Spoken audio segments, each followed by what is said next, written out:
Vikram. No! Quickly quickly.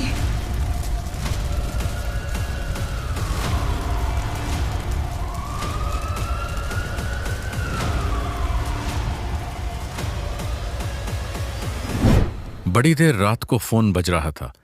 प्रतीक का छोटा भाई अरविंद बड़ी मुश्किल से बिस्तर से निकला और फोन तक पहुंचा।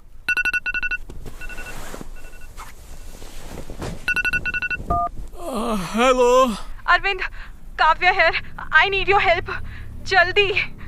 अरविंद की नींद आखिर खुली। भाभी, क्या हुआ? प्रतीक का एक्सीडेंट हो गया है। व्हाट? कहाँ हो तुम लोग? फोन पर काव्या ने अरविंद को हॉस्पिटल का नाम बताया। अरविंद ने तुरंत अपने माता पिता को उठाया और सब घर से निकल पड़े। हॉस्पिटल पे काव्या डॉक्टर हरीश से अकेले में मिली। उसने बताया कि प्रतीक की फैमिली हॉस्पिटल आ रही है। आई अंडरस्टैंड तुम ये क्यों बोल रही हो, but I cannot say no to his family ना।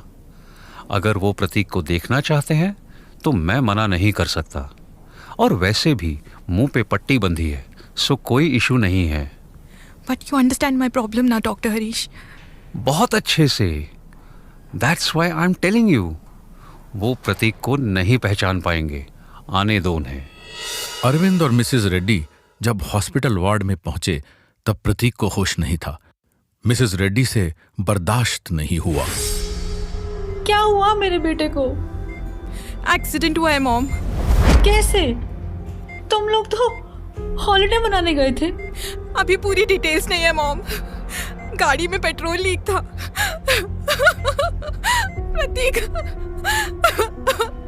प्रतीक का एक्सीडेंट। प्रतीक का चेहरा जल गया है। Mom, mom, nurse, help! Pratik ward में बेहोश अवस्था में था। उसके चेहरे पर भारी पट्टी लगी हुई थी और उसका खाना पीना भी एक ट्यूब के सहारे हो रहा था। अगले 3-4 दिनों तक प्रतीक ऑब्जर्वेशन में रहा। काव्या के अलावा किसी और को वार्ड में जाने की इजाजत नहीं थी। प्रतीक के डॉक्टर ने पहली मुलाकात के बाद उसकी फैमिली को ज्यादा प्रतीक से मिलने नहीं दिया। ये उसकी जल्दी रिकवरी के लिए है। अगर आप उसे बार बार इस बात का एहसास दिलाएंगे कि वो इंजर्ड है तो रिकवरी में टाइम लगेगा। अरविंद काफी हैरान हो चुका था हॉस्पिटल स्टाफ के बिहेवियर से। वार्ड की खिड़की से उसकी फैमिली देख रही थी कि प्रतीक काव्या के सामने होश में रहता था, मगर जब भी विजिटिंग आवर्स में उसकी फैमिली उससे मिलने की कोशिश करती थी तब वो बेहोश होता था। काव्या के बर्ताव पर भी अरविंद को शक हो रहा था। उसे पता था कि प्रतीक और काव्या की शादी में तकलीफ थी। अरविंद को डिवोर्स की बात भी पता थी। उसे पहले से ही काव्या के बिहेवियर से प्रॉब्लम था। उसे ऐसा कभी लगा नहीं कि काव्या उसके भाई से प्यार करती थी। काव्या परिवार का हिस्सा तो जरूर थी, पर फिर भी परिवार से थोड़ा अकेले रहती थी। अरविंद भी चाहता था कि प्रतीक डिवोर्स ले ले काव्या से, बट प्रतीक उसके प्यार में पागल था। शायद इसीलिए उसे कभी काव्या का दुख दिखाई नहीं दिया। पर यहां हॉस्पिटल में काव्या का बिहेवियर बहुत बदल गया। प्रतीक को एक क्षण के लिए भी अकेला नहीं छोड़ती थी। उसकी हर जरूरत पूरी करती थी। अरविंद को लगा कि मे बी इस एक्सीडेंट की वजह से उनकी शादी और स्ट्रांग हो जाएगी। 3-4 दिन बाद डॉक्टर ने पूरी फैमिली को साथ बुलाया। I am sorry, plastic surgery is the only option. But एक और इशू है, जब तक डैमेज हील नहीं हो जाता हम सर्जरी अवॉइड करेंगे। इसीलिए मैंने सर्जरी आज से ठीक 2 महीने बाद के लिए शेड्यूल की है। तब तक ही विल बी फाइन। पर तब तक क्या? उनका घर से निकलना मुश्किल हो जाएगा। हाँ, इट बी बेस्ट कि वो सर्जरी होने तक घर पर ही रहे। इन्फेक्शन के चांसेस भी कम रहेंगे। वीकली चेकअप्स मैं करता रहूँगा, और अगर कोई चेंज होता है सिचुएशन में तो हम सर्जरी 2 महीने से पहले भी कर सकते हैं। बट अभी उनको रेस्ट की ज़रूरत है। 1-2 दिन बाद आप उन्हें घर ले जा सकते हैं। प्रतीक को एक छोटी वेलकम पार्टी के साथ घर में लाया गया।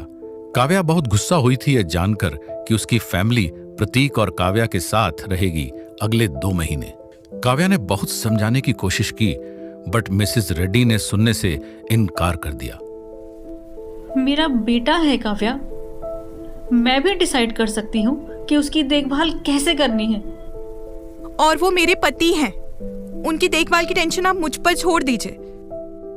देर ही सही, मगर अरविंद और उसके पिता ने सही मौका देखकर दोनों औरतों को अलग कर दिया।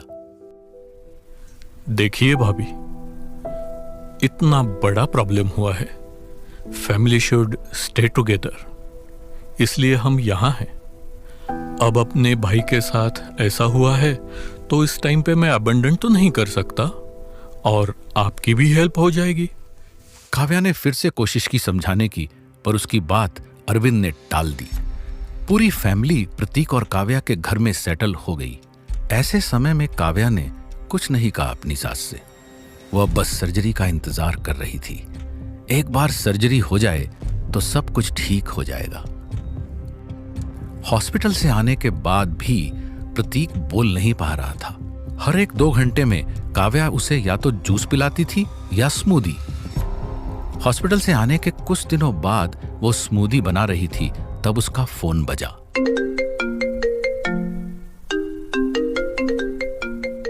काव्या को फोन की आवाज सुनाई नहीं दी, इसलिए मिसेस रेड्डी ने फोन उठाया। हेलो। हेलो, आप कौन? जी काव्या मैडम है, यह उन्हीं का नंबर है ना? जी हाँ, वो किचन में है। मैं काव्या की मदर इन लॉ बोल रही हूँ। आप? मेरा नाम इंस्पेक्टर रॉय है। बोलिए। काव्या जी ने हॉस्पिटल में आना बंद कर दिया है क्या? नहीं नहीं, वो टेम्पररी लीव पर है। मेरे बेटे का काव्या के हस्बैंड का एक्सीडेंट हुआ था लास्ट वीक। वो अपने हस्बैंड का टेक केयर कर रही है, इसीलिए टेम्पररी लीव पर है। आई सी। क्या आप किसी विक्रम को जानते हैं? नहीं, कौन है? काव्या के हॉस्पिटल में फिजियो का काम करते थे। करते थे तो उनका काव्या से क्या लेना देना? मैंने ऐसा कब कहा कि कोई रिलेशन है उनका? बट काव्या के कलीग्स ने कहा कि वो एक दूसरे को काफी अच्छे से जानते हैं। अच्छा। यस। एंड मैं काव्या से ये पूछना चाहता था कि उसकी लास्ट टाइम विक्रम से कब बात हुई? एक सेकेंड, मैं काव्या को पूछ लेती हूँ।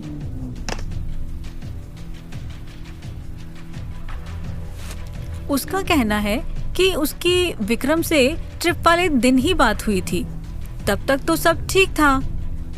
ठीक है ma'am, thank you. Mrs Reddy inspector के कॉल से थोड़ा घबरा गई थी।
नजर रखने का प्लान बनाया।